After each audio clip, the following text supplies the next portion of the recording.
What up, cappers, gamblers, punters? What up, sleuths? What up, mama?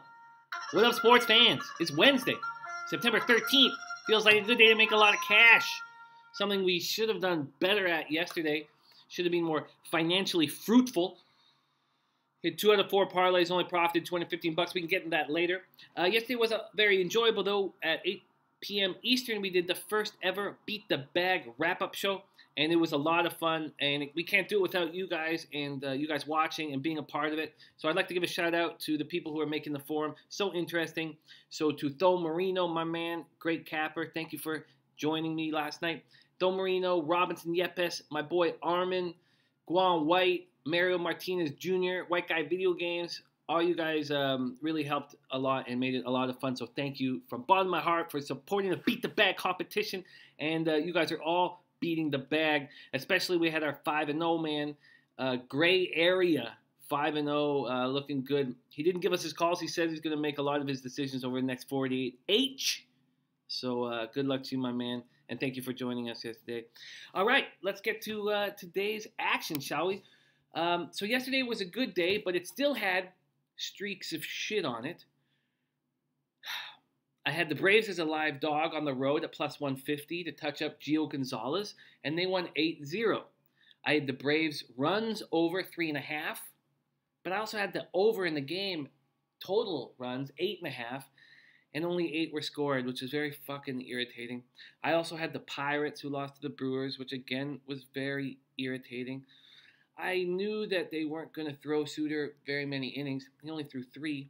I thought for sure the advantage would be with the Bucks. You got Garrett Cole on the mound. You know that Brewers are going to run through the fucking train of fucking bullpen. And it was very disappointing, that game. So all 4 of those games were tied to the Dodgers, who did not look good, but managed to barely beat the Giants and halt their losing streak. I hit 2 of my 4 parlays, end up the day up $215. Not enough, but in the black. And one thing they talked a lot about at the IFBC was not getting angry when you're only up a small amount of money. A win is a win, and, better than a fucking loss. But I have a $200 live parlay on right now. Right now, it is 3:02 p.m. Eastern Time. I have a $200 Indians, Cubs, and Astros Angels over 8.5 parlay in play right now at plus 247. Let's get a quick score update. It is 5-3 in the bottom of the 8th. We have 2 out. Santana's up. 3 outs away from a 21-game winning streak, man. Fucking respect. The Tribe is playing well. So I have $200 in play, and I have another $525 on tonight's action. So the game I like the most. Oh, so also, as you heard, I have the Indians, Cubs, Astros, Angels over 8.5. I do not think there's enough value in that Cubs game. It's at minus 290 right now. Lester has not shown any consistency. I like betting against Harvey, even though he fed me in the fucking drink hole 5 days ago. I like betting against the batted man, the long night. But I don't think there's enough value, so I'm not including that in my action and tonight's action, other than that $200 parlay that I've already got rolling. Okay, the game I like the most, which is the third game of my action that's already in play, is the Astros at Angels, over 8.5 at minus 120. I am making 5 bets on this game. I'm not going to hammer the over again as long as the Indians win. I'm going to leave that going. But I'm going to put $75 bets on total hits over 16.5 at minus 105. Houston hits over 8.5 at plus 110. Angels hits over 7.5 at minus 135. Houston runs over 4.5 at plus 110. And Angels runs over 4.5 at plus 110. I'll be making $75 bets on all of those. It's Mike Fiers versus Tyler Skaggs. These 2 offenses will find this outing considerably easier than last night when they faced each team's ace, Verlander and Richards. There were only 2 doubles and 6 singles total hit in that game. And Fiers does not look good, and Skaggs looks okay. Fiers has been ditched from the starting lineup, or from the starting rotation, and he is back. He's replacing Lance McCullers Jr., who is out with arm fatigue.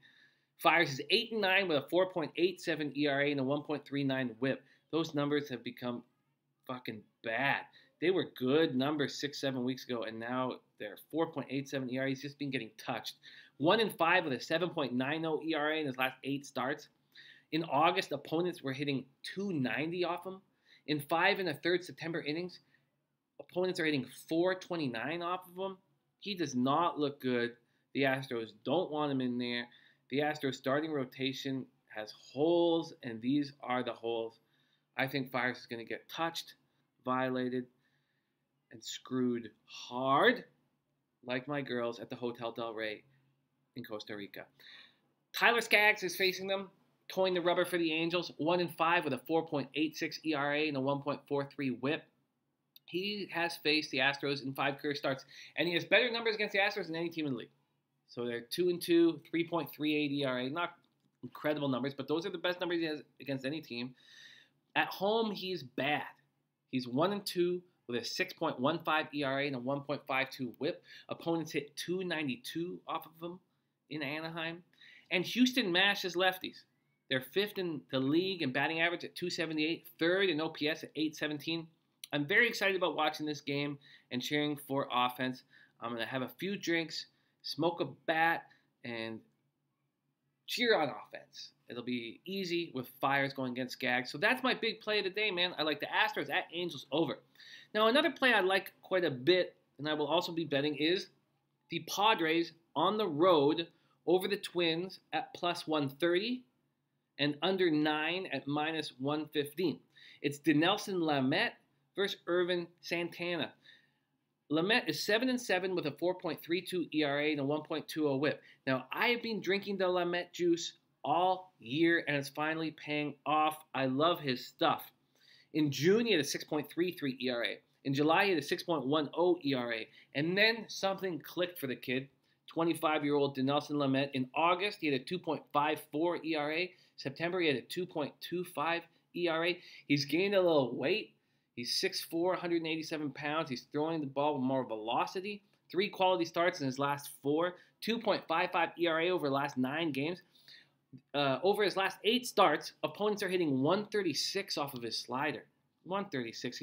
He's found a rhythm. Going up against Ervin Santana, who's 15-7, 3.45 ERA, 1.15 WHIP, has a 5.40 ERA over his last 3 outings. Not been pitching very well of late. Now, he's pitched very well against the Padres, right? 3-0, 1.77 ERA in 5 career starts against the Padres, including a complete game win on August 2nd, where he allowed 2 earned runs, 4 hits, and 1 walk. But I don't like the way he's been pitching, and I think this is a live dog. And I love live dogs. We hit with a live dog yesterday with the Braves, and I think we're going to do it again with the Padres.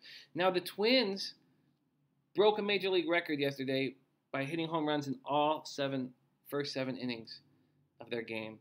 They won 16-0, and that was an anomaly. I think Lamet's going to shut them down. The Padres didn't use any of their important relievers. They're ready to throw, and the Twins have a lot on the line, so they'll be throwing their best guys. I think this is a good spot. So I've got $200, Indians, Cubs, Houston, LA, over 8.5 at plus 247. I have a 75, the rest are straight bets. $75, Houston, Angels, over 16.5 hits, minus 105. $75, Houston hits over 8.5. $75, LA hits over 7.5. What are the numbers I'm getting on that? Sorry, I didn't write it down. I'm getting minus 135 on LA's hits and plus 110 on Houston's hits. So plus 110 on over 8.5 hits for Houston, minus 135 over 7.5 hits for LA. Houston runs over 4.5 at plus 110. LA runs over 4.5 at plus 110. And then $75, Padres over Twins at plus 130. $75, Padres, Twins under 19 at minus 115. That's my action today, man. Let me know what you guys are up to. Hit me at Jimmy the Bag on Twitter and type it in the old SBR YouTube forum. Let's get this cake, man. Let's finish off the year strong. I also watched the big roundtable show today on football and college football with all the guys, and man, were they great today. Big Man on Campus, Donnie Rightside, Drew Martin, Ian Cameron. Man, are they knowledgeable. What a treat it was to watch them. I really liked Ian Cameron's pick of the day, and Drew Martin liked it a lot too. I'm going to follow it. It's Tulane to cover against Oklahoma.